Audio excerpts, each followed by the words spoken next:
God of War 4 continues the long line of incredible console exclusives for Sony, and when it comes to the popular God of War franchise, after 7 installments since 2005, this entry revitalizes the franchise with some new energy and a new direction that doesn't at all ignore anything that came before, but simply builds off previous installments and sets up the kind of atmosphere that gamers can expect to explore for this new chapter of the God of War franchise. God of War 4 takes place sometime after the events of God of War 3, and after Kratos finished killing all the Olympian gods, he left Greece to live a quiet life with his new family. The game begins with the death of Kratos' wife, which means that he is left alone to raise his son Atreus, who he doesn't have a great relationship with at this point in the story. The two then go on a journey to travel to the highest point in all the land to scatter her ashes, but this ends up being a bit more complicated than expected. Shortly before leaving, Kratos is attacked by a mysterious stranger, and from that point on, Kratos and Atreus will find themselves facing many challenges, traveling to many different realms, and discovering how much they really need to depend on each other in order to survive. Now, with me being a story-driven gamer, I'm just gonna come out right now and state that God of War 4 not only has the greatest story the franchise has ever come up with, but it's one of the best I've ever seen. When it comes to character development for our two main protagonists, it is handled to such a high degree that I never would have expected it from a game like this. And this can be thanks to the incredible performances given to us from all the cast members, with Christopher Judge taking over the role of Kratos, who brings a whole new dimension to the character that has been needed for some time. When it comes to Kratos, this game handles him the way that God of War Ascension tried but failed to do. He is no longer that always angry Spartan seeking revenge and killing anything in his path, but instead is a much wiser warrior who has a far better control of his anger and wants to set the example for his son on how one should live their life. And I must say that his son Atreus has a way of bringing out a side of Kratos that we've never seen before. Now, when it comes to Atreus himself, I'm happy to say that he is by no means an annoying kid, but establishes his role perfectly. He's very curious about the world and makes a great effort in order to better understand his father to establish a relationship. Over the course of the game, you really do get to see a lot of his father in him, and at times it can get rather dark when it comes to some of his actions later on in the game. But to see Kratos and Atreus fight together and bond in some of the quieter moments of the game are really what gives this game story an amazing amount of heart, which is new to the franchise. Apart from Kratos and Atreus, the rest of the characters throughout the game play their roles very well. They may not have as much screen time, and some of the characters do not even physically show up, but their presence is surely felt, giving you a hint of things to come in future installments. The game is also stuffed with information about the world and the mythology on the history of past events of the land, and thanks to a certain storytelling character, it is told in a way that I could easily understand and had me actively going out of my way to search for more information to find out more. When it comes to the gameplay style and additions for God of War 4, Santa Monica Studios built this game from the ground up to such a degree that it easily could have been a new IP. The game is no longer following the linear format of the previous installments, but is a much more open and gives you the freedom to travel to almost any location all throughout Midgard, with there also being several fast travel locations that help you get from one point to another on the map very quickly, and later on throughout the game gives you the opportunity to travel to different realms that all have their own unique themes and maps that welcome you to explore them as much as you want to recover all kinds of treasure. The combat system has also been revamped with the use of an over-the-shoulder camera style, as apart from the traditional featured third-person fixed cinematic camera. And thanks to this new style, it gives the game a whole new level of challenge, because now you can no longer see who is behind you, but must rely on attack indicators and paying attention to your allies, as they will warn you when an attack is heading your direction that you need to dodge. Your primary weapon from the beginning is a new weapon called the Leviathan Axe, which is infused with ice elemental magic and can be thrown at enemies and magically summoned back to Kratos like Thor's hammer. Your weapon not only plays an important role in combat, but also comes in handy when solving unique puzzles spread throughout the game. When fighting alongside Atreus, he can prove to be extremely useful. His primary weapon is a bow, and he's good at firing at opponents from a distance on your command, but he can also handle himself in battle by stabbing them with his knife, or even cooler, can choke enemies out, leaving them open for you to attack them. From my personal playthrough, I ran into very few scenarios where Atreus got in trouble in which I had to actively go out and save him, but I can honestly say that in the many really tough boss fights that this game has, Atreus has proven to be one of the most helpful AI partners I've ever played with. Another aspect of God of War 4 that has been seriously improved upon is the upgrade system.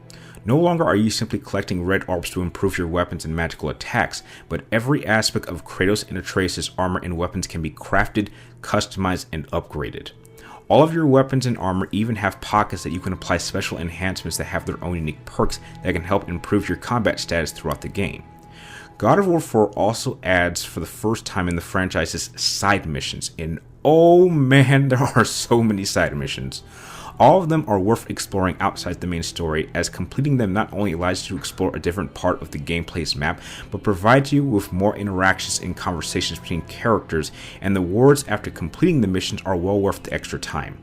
There is even a challenge arena area that requires you to complete specific objectives that will really test your skills and ability to the maximum.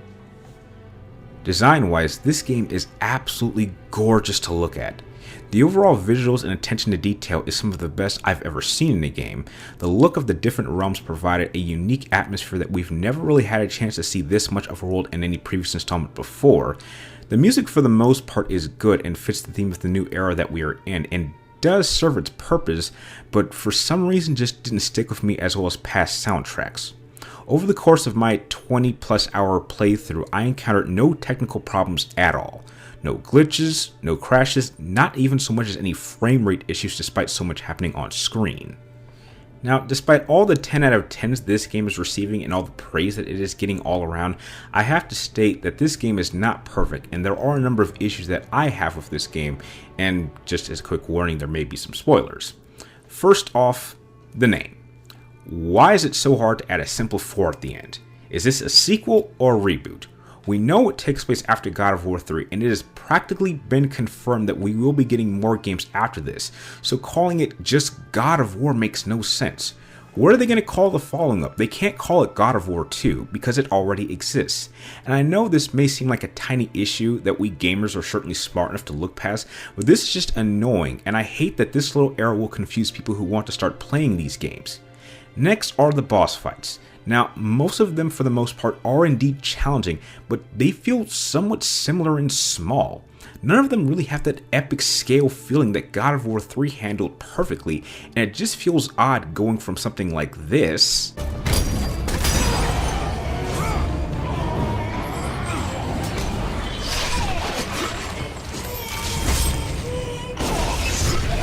to something like this.